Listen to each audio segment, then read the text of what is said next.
دیکھیں جس نے بھی عمران خان کو چھوڑا ہے پارٹی میں، پہلے وہ عبرت کا نشان بنا ہے، اور وہ جو سمجھتے تھے کہ ہم بہت زیادہ مقبول ہیں، عمران خان کے بعد ہم سیکنڈ نمبر پہ ہیں، ہمارا جو ہے نا وہ ٹویٹر اکاؤنٹ میں بہت زیادہ فالوئنگ ہے اور فیس بک پر، اور اپنے آپ کو لیڈر سمجھتے تھے. آپ جا کے ذرا ان کے ایکس اکاؤنٹ پر جائیں، اور جب بھی وہ کوئی ایکس اکاؤنٹ پر چیز شیئر کرتے ہیں اس کے نیچے کمنٹس جا کے پڑھیں. لوگ برا بلا کہتے ہیں تم بات کس لیے کر رہے ہو.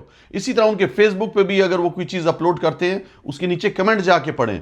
تو عوام اتنے غصے میں ہے، جس نے عمران خان کو دھوکہ دیا، مشکل میں چھوڑا، اور وہ عبرت کا نشان بنے ہیں. تو میرا ایمان ہے عمران خان صاحب کو جس نے بھی تنگ کیا ہے وہ ہمیشہ رسوا ہوا ہے اور ہوگا.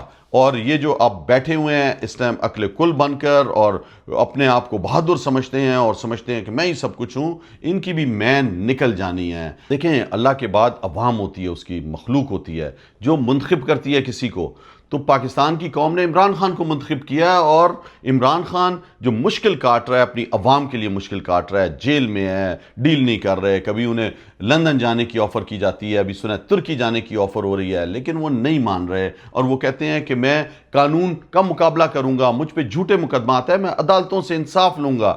عدالتیں تو آپ سب کے سامنے ہیں، 26ویں ترمیم اور 27ویں ترمیم کے بعد عدالتیں تو ختم ہو گئی ہیں. یہ جو عاصم لا جو ملک کے اندر لگا ہوا ہے، یہ تو جو لکھا ہوا دیتے ہیں وہ پڑھ دیتے ہیں ہمارے سارے ججز. اب آپ نے دیکھا ہے کہ ججز کی ٹرانسفر اور پوسٹنگ کی جا رہی ہے.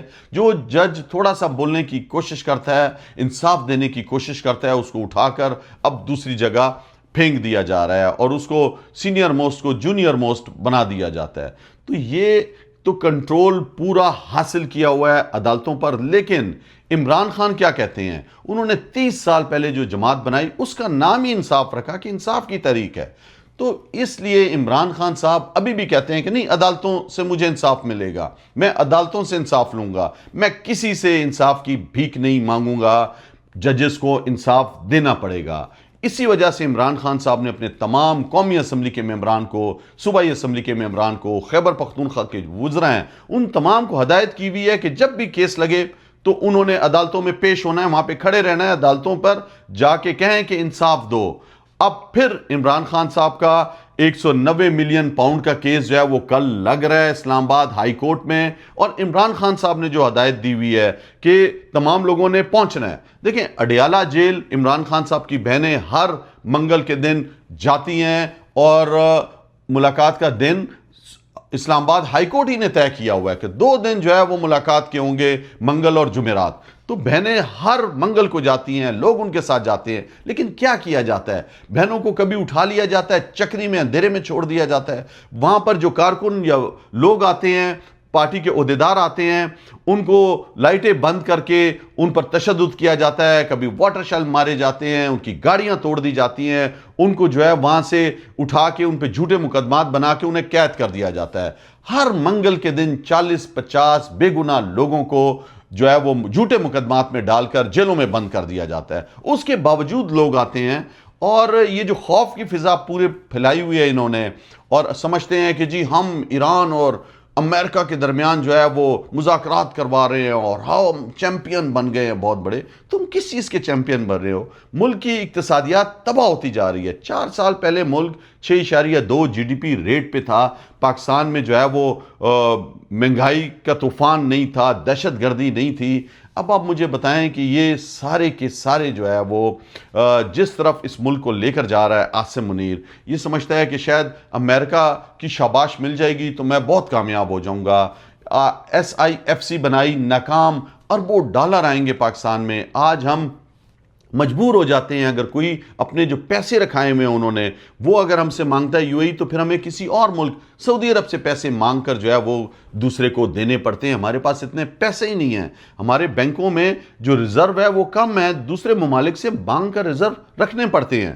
تو ان حالات کے اندر آپ دیکھیں کہ پاکستان کو انہوں نے ڈال دیا ہے۔ آپ ان کی پالیسیز دیکھیں، انہوں نے 8 بجے بازار بند کرنے کا حکم دیا کہ بچت ہوگی، اس سے توانائی کی بچت ہوگی، یہ الٹا پڑ گیا ہے۔ اب ڈان اخبار میں عامر شفاعت نے لکھا ہے باقاعدہ کہ 8 بجے جب آپ بازار بند کر دیتے ہیں تو یومیہ 10 ارب روپے کی اکانومی جو ہے وہ کم ہو جاتی ہے، خرید و فروخت لوگوں کی کم ہوتی ہیں، معاشی سرگرمیاں کم ہونے سے 10 ارب یومیہ جو ہے وہ نقصان ہو رہا ہے اقتصاد کو، تو مہینے میں 400 ارب روپے کا نقصان ہو رہا ہے۔ تو ایک طرف یہ بچت کے دعوے کر رہے ہیں اور دوسری طرف ماہانہ 400 ارب روپے صرف 8 بجے بازار بند کرنے سے نقصان ہو رہا ہے۔ آپ دیکھیں کہ ڈان اخبار کے اندر ایک کارٹون چھپا ہے اور یہ کارٹون پاکستان کے ایک عام عوام کی جو ہے وہ معیشی حالت بتا رہا ہے کہ کس طرح پس چکا ہے پاکستان کا ایک عام انسان اور اس پر بوجھ ڈال دیا گیا ہے، پیٹرول کی قیمتیں بڑھا کر، گیس کی قیمتیں بڑھا کر، بجلی کی قیمتیں بڑھا کر، انفلیشن زیادہ ہونے سے،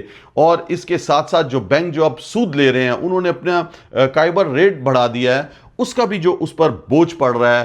تو یہ جو ٹیکس انہوں نے زیادہ کر دیے ہیں، لیوی لگا دی ہے اور مختلف ٹیکسز لگا دیے ہیں، اس کے بوجھ سے عوام پس چکی ہے۔ یہ آپ ذرا کارٹون دیکھیں، یہ صحیح عکاسی کر رہی ہے پاکستانی عوام کی جو بوجھ ڈال دیا ہے عاصم منیر اور اس کے حواری، یہ جو فارم 47 کے جو جھوٹے اور ڈاکو آ کر مسلط ہوئے ہیں پاکستان پہ۔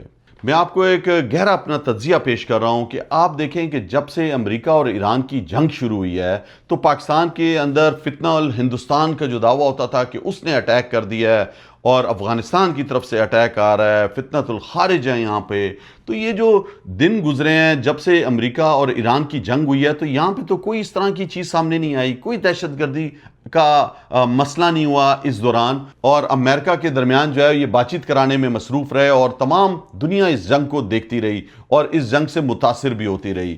تو اب جیسے ہی جنگ بندی شروع ہوئی ہے دوبارہ سے جو ہے وہ پاکستان نے افغانستان پر حملہ شروع کر دیا ہے اور وہاں پر کہا ہے کہ آپریشن غضب الحق شروع ہو رہا ہے۔ تو آپ مجھے بتائیں یہ جب تک ایران اور امریکہ کی جنگ تھی جب یہ درمیان میں کیوں کچھ نہیں ہو رہا تھا؟ تو یہ نیریٹو بیچتے ہیں، یہ اب دوبارہ سے آپ کو پتہ ہے معاشی حالات تباہ ہو چکی ہے پاکستان کی، پہلے کہہ رہے تھے کہ امریکہ اور ایران کی جنگ کی وجہ سے ہے، اب اپنے آپ کو پھر جنگ میں ڈال دیا افغانستان کی، اور نیو یارک ٹائمز نے باقاعدہ طور پر لکھا ہے کہ یو این کا جو دفتر ہے افغانستان میں اس نے باقاعدہ یہ بتایا ہے کہ اسد آباد کے اندر یونیورسٹی میں پاکستانی افواج نے حملہ کیا اور یونیورسٹی کو تباہ کیا ہے۔ تو آپ مجھے بتائیں کہ یہ کہاں پہ قانون میں لکھا ہے، کون سے جنگی جو ہے ضوابط ہیں کہ آپ دوسرے ملک کی یونیورسٹیز پر، اسکولوں پر حملہ کرو؟ اس سے پہلے بھی افغانستان کے اندر کابل میں جو نشیوں کا ہسپتال تھا اس کو نشانہ بنایا گیا۔ پاکستانی فوج ہمیشہ سے کہہ رہی ہے کہ ہم کبھی بھی جو ہے وہ صرف اور صرف اپنے اہداف جو ہے وہ فوجی اہداف رکھتے ہیں۔ تو یہ ظاہر کرتا ہے کہ پاکستان جو ہے اس ٹائم سمجھتا ہے کہ افغانستان بہت کمزور ہے اور میں بہت طاقتور ہوں۔ تو یہ طاقت کا نشہ ہم نے دیکھا کہ ایران کو بھی کمزور سمجھ کر اسرائیل اور امریکہ نے حملہ کیا، لیکن 44 دن جنگ ہونے کے باوجود کچھ حاصل نہیں کر سکا۔ اسی طرح اگر ہندوستان جو ہے وہ حملہ ہم پہ کرتا ہے تو آپ جواب دیتے ہو، لیکن جب ہندوستان نے پانی ہمارا بند کیا ہوا ہے تو آپ کیوں پانی نہیں کھلواتے؟ تو کہنے کا مطلب یہ ہے جس طرح اسرائیل سمجھتا ہے کہ لبنان پر وہ کمزور ہے، لبنان اس پہ حملے کرتا جاتا ہے اور وہاں پہ جو ہے وہ انسانی بحران پیدا کر دیا ہے، 12 لاکھ لوگ جو ہے وہ ہجرت پہ مجبور ہیں، سیم اسی طرح آج پاکستان افغانستان کے ساتھ کر رہا ہے اور اس پر حملہ آور ہو رہا ہے۔ وہ کمزور ملک ہے، کبھی بھی جو ہے وہ جنگ سے مسئلے حل نہیں ہوتے ہیں۔ آپ کو طالبان کے ساتھ جو بھی وہاں پہ رجیم ہے اس کے ساتھ بات چیت کرنی چاہیے۔ عمران خان صاحب نے ہمیشہ بات چیت پر زور دیا ہے، اور اتنی لمبی 2600 کلومیٹر لمبی ہمارا بارڈر ہے افغانستان اور پاکستان کا، دونوں طرف پشتون آباد ہیں۔